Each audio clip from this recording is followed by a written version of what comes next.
indispensable assistant? Chances are yes. They are well respected, they hold a position of trust within the organization, and they're seemingly everywhere and across everything. So have you ever wondered what practices they put in place and what qualities they demonstrate to have earned that respect and trust in an organization? In this session, I will talk through my personal experience of being an indispensable executive assistant, including how to become a strategic business partner to your executive, the hard and soft skills required for these roles, and technology that can help make your life so much easier. So hopefully after watching this session, you will be armed with the tools to start your journey in becoming an indispensable executive assistant. So for those of you who don't know my career history, before I became the founder of Admin Avenues and the executive support in Australia, I was a career executive assistant to some of the brightest leaders globally, including world-renowned interior designer, author, proprietor, entrepreneur, and former dragon on BBC's Dragon Den. Yeah, I think that's what it's called, Kelly Hoppen CBE. The former president of NBC News International, who was the first ever woman to be a president of a network news division in the USA. And she's now the CEO of BBC News in the UK, Deborah Turness. Executive Vice President of Digital Distribution at NBCUniversal, Rob Bell. Former CEO and Managing Director of SBS, Michael Abid. And current Collingwood AFL President, Chairman of HSBC Racing, and former Managing Director of Channel 9, Jeffrey Brown. And that's just to name a few. So after a career of over 20 years in admin, and yes, it does hurt to say that number, one of the questions I'm often asked is, how can I become an indispensable executive assistant? And my answer is always the same and really easy. Make yourself indispensable. So I will say that EA roles have seemingly transformed from traditional support roles to more of a strategic partner role in many companies. So today's executives lean on their assistants, not just for admin help, but for counsel, technical expertise, and critical analysis. So every admin should develop a unique set of skills based on their executive's responsibilities, personality, and communication style, because everyone is different. So let's start with some of the key skills required, and my number one is always integrity and discretion, but let's jump into it. So to earn trust, you must prove yourself trustworthy. So as an executive assistant, you're often privy to the most sensitive of business-related and personal information, whether it be navigating a difficult client relationship, financial markets, political landscape, or other situations requiring the maintenance of confidentiality. Your executive will often rely on your absolute discretion. So in your role as their right hand and representative, you will be continuously aware of conversations, documentation, and correspondence that are vital to keep on a need-to-know basis.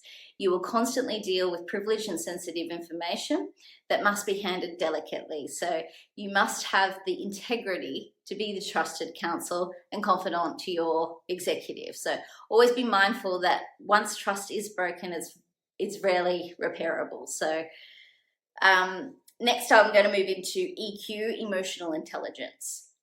Effectively applying emotional intelligence within your executive assistant role is more than simply reading the mood of your leader or team on any given day. When developed and applied consistently, your emotional intelligence can prove to be an undeniable asset for your leader, executive. A high-level emotional intelligence will cause you to take note of the reactions of other stakeholders, often allowing your leader to take this information into account when deciding the next steps. So you may be able to observe the feelings of others in a difficult meeting, gauge the reactions of shareholders to an announcement, or even alert your executive to changes in morale. People skills are a must, and a huge part of that is reading the room. So people's emotional cues and body language. Importantly, you will be able to effectively and accurately read your leader and other senior team members, guiding you to know when assertiveness is required to keep tasks on track or when more passive stance is needed. So this skill will prove invaluable in raising your profile, as it will make sure that you never overstep as such, yet still navigate your way to achieving the outcomes that's required. So on to the next one, which is self-awareness. Having a sound understanding of your skills, strengths and weaknesses is key to matching yourself with your leaders and complementary attributes. So if you know that you're particularly gifted with managing project timelines and deliverables, then find ways of demonstrating this to your current or prospective executive who needs help staying on track. Equally, if you're someone who thrives best in a feedback-rich environment, working with a distant leader who prefers staff to be self-motivated and directed may not be the most fulfilling or successful fit for you. So being honest with yourself about where you shine and where you need development will help you consistently highlight your strengths and then deepen your skill set where needed. So moving into the next one, which is self-belief. It goes without saying that top-level executives are always busy with many competing demands on their time and attention. So as their executive assistant, they need to know that they can rely on you to own and deliver upon tasks, challenges, opportunities as they arise, because your leader needs to be able to trust your judgment, your decisiveness, your autonomy. This will require you to trust in your own abilities without needing their consent or reassurance. So being clear on your leader's needs, acting with due diligence and finding solutions to problems within your scope, you take much needed pressure off your leader. So this will build their faith in you. By curating a reputation of dependability, you will quickly elevate yourself in the eyes of your executive, which leads us into resilience. Executives often prize adaptability and flexibility in their executive assistant, but there's an underlying quality that supports this mindset, which is resilience. Described as in the Oxford Dictionary as the capacity to recover from the difficulties. So having well-developed resilience is critical for success in your role. In a high-pressure and fast-paced environment, change is often the only constant. So some examples might be a change in strategic plans, sudden developments occurring in the industry, or downturn in financial markets, i.e. e.g. recession affecting your organization. In each of these cases and more, your leader will be forced to change direction fast. So you will, while it can be frustrating and disheartening to have to constantly set initiatives aside and pick up new ones, have that resilient attitude to help you adjust quickly so that they can rely on you no matter what the circumstance. So that moves us into anticipation. To truly become indispensable as an executive assistant, you must be able to anticipate your leader's needs at any given moment. By diligently paying attention to their habits, preferences, routines, and typical responses, you can learn how to respond to each scenario without being asked. For example, having the ability to anticipate the needs of your executive smooths the communication between you and your responses to a situation. Responding to the needs of your leader may be as simple as having their coffee ready as they walk through the door in the morning, or it may be as complex as remembering their process of calling a board meeting and issuing a company-wide email in the rare event of a negative mention in the media, or just having a proactive approach might result in you immediately consulting calendars, booking a meeting room, issuing invitations, setting up an agenda, arranging catering, all without having to be asked. So you're having a plan A, B, C, D, and E. And a little quote I heard, which I love, is admins play chess, not checkers. So we must be at least 5 moves ahead to anticipate before they become problems. For a busy executive, walking out of their office door to find the next 5 or 6 steps already taken care of relieves the pressure for them, and it builds trust and appreciation for being able to depend on you. So I feel like I'm just like getting a bit preachy, and I'm just going to switch it up a bit and give you some bit more shotgun advice and give you some real life examples to go with it. So be calm under pressure. Having thick skin and having a sense of humor is a must. You will often be working in high pressure environments. And so having the ability to stay calm under pressure, not take things too personally, and be able to see the humor in situations is vital. For example, I accidentally sent out a company-wide email. I thought I was sending it to just the EAs, but I sent it to the whole company nationally about my negative feedback about the cafe. And basically, I went to the bathroom and these assistants came. When I came out, there was 4 assistants trying to guess my password. And I said, what's going on? They said, you should just send that to the whole company. And I did try and recall it, but you know, everyone always is going to see what it is. So I just switched the narrative and just said, oh, look, I've done some market research in the company, and it turns out that a lot of people also think that the cafe should have new operators. So I don't advise you do market research this way, but after panicking and the blood returning from my face to my heart, I remained calm, had thick skin to hear everyone laugh about my mistake, and had a sense of humor to be able to laugh with it too. So be organized. I have a master document, which I call my executive Bible. It has all my executives' info in one place. So I'd say, like, know your stuff, because good admin sums up situations, gathers the necessary info, asks the right questions, and then most importantly acts. So being armed with as much resources as possible is key. So for me, every time I go to a new company, if there isn't one already created, I create what I call the executive Bible.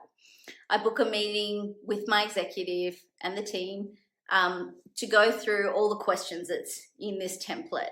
And it is like detailed information. So it's like a grilling interview, but basically it's information such as their family details, you know, their wife's name, their kids' names, their dog name, allergies, airline preferences, hotel preferences, restaurants they like, memberships they're part of, everything from like private clubs to even their Hertz car membership, all the way to their shoe size. Now, I'm not even kidding.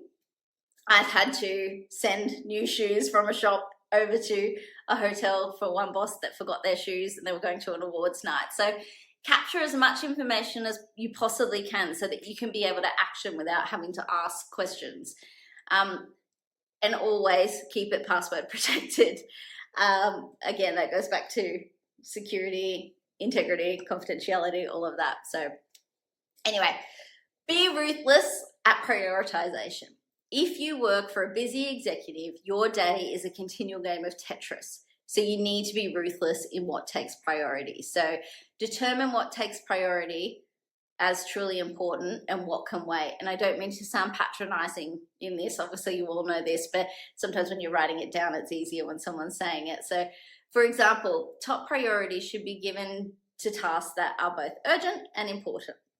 These need to be done immediately. So the second priority should be given to tasks that are important but not as urgent.